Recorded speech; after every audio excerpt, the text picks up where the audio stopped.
Good morning dear students. हमने हिंदी की पिछली क्लासेस में ग्रामर के कुछ टॉपिक किए थे। आई होप आपने उसको अच्छे से लर्न कर लिया होगा।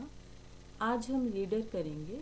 रीडर की बुक ऑनलाइन अवेलेबल है और इसका लिंक मैं पहले ही आपको भेज चुकी हूँ। तो आज जो हम कविता पढ़ेंगे उसका नाम है ईश महिमा। ईश मतलब ईश्वर, महिमा मतलब महानता। इस कविता में कवि लक्ष्मण सिंह आर्य बेमोल ने ईश्वर की महानता की बात की है। पहले हम इस कविता को पढ़ेंगे, फिर उसका अर्थ मैं स्पष्ट करूंगी। चलिए तो इस कविता को पढ़ते हैं। सृष्टि रचाने वाले कितना महान है तू, दाता दया के सागर प्राणों का प्राण है तू। सूरज बनाया तूने, चंदा बनाया तूने, तारों को रोशनी दे, नभ को सजाया तूने। सब कुछ बनाया तूने, जग का आधार है तू। दाता दया के सागर प्राणों का प्राण है तू। पापी जो पाप करते, न तेरा जाप करते, अपने किए कर्म पर न पश्चाताप करते, उन पर भी मेहर तेरी, बड़ा मेहरबान है तू। दाता दया के सागर प्राणों का प्राण है तू। बेमोल बैठे पंछी तुझको ही भज रहे हैं, ऊंचे पहाड़ टीले दुल्हन से सज रहे हैं, नगमे से बज रहे हैं, मीठी सी तान है तू। दाता दया के सागर प्राणों का प्राण है तू। अब मैं इसका अर्थ स्पष्ट करूंगी।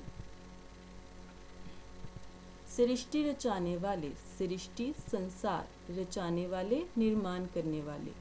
कितना महान है तुम कितने महान हो। दाता दया के सागर, दाता भगवान, दया कृपा के सागर, सागर समुद्र, भगवान तुम कृपा के समुद्र हो।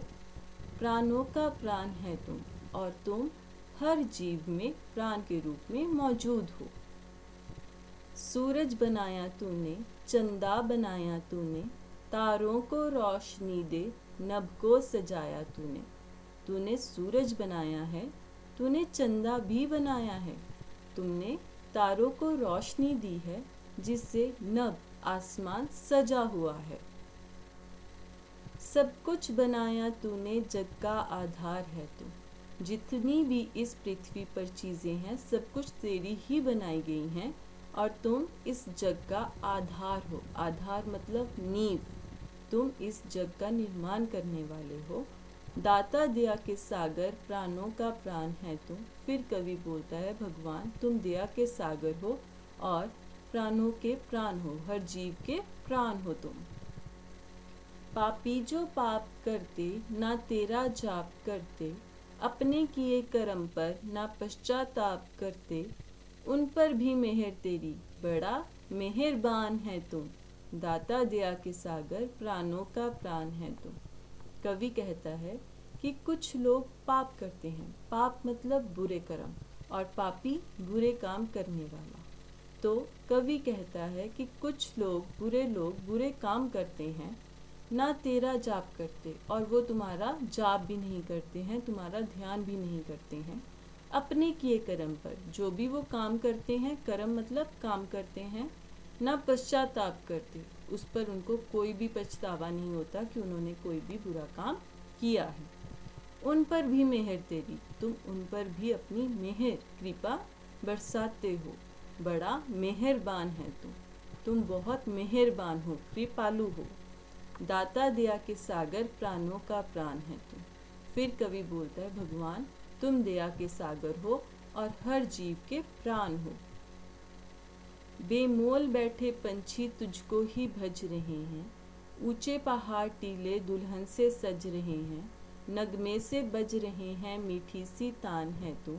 दाता दया के सागर प्राणों का प्राण है तू। बेमोल, कवि ने यहाँ पर अपने उपनाम का प्रयोग किया है। बैठे पंछी मतलब कि मेरे जैसे इंसान तुझको ही भज रहे हैं, तुम्हारा ही ध्यान कर रहे हैं।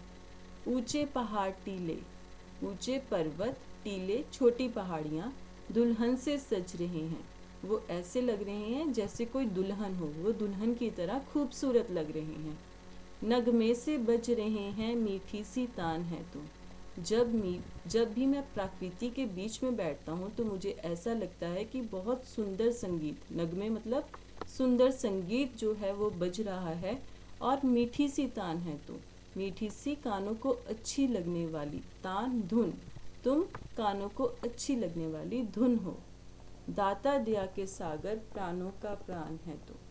फिर कवि बोलता है कि भगवान तुम दया के सागर हो और प्राणों के प्राण हो, हर जीव के प्राण हो तुम। आपको इसको अच्छे से लर्न करना है और इसके अर्थ को भी समझना है। Thank you.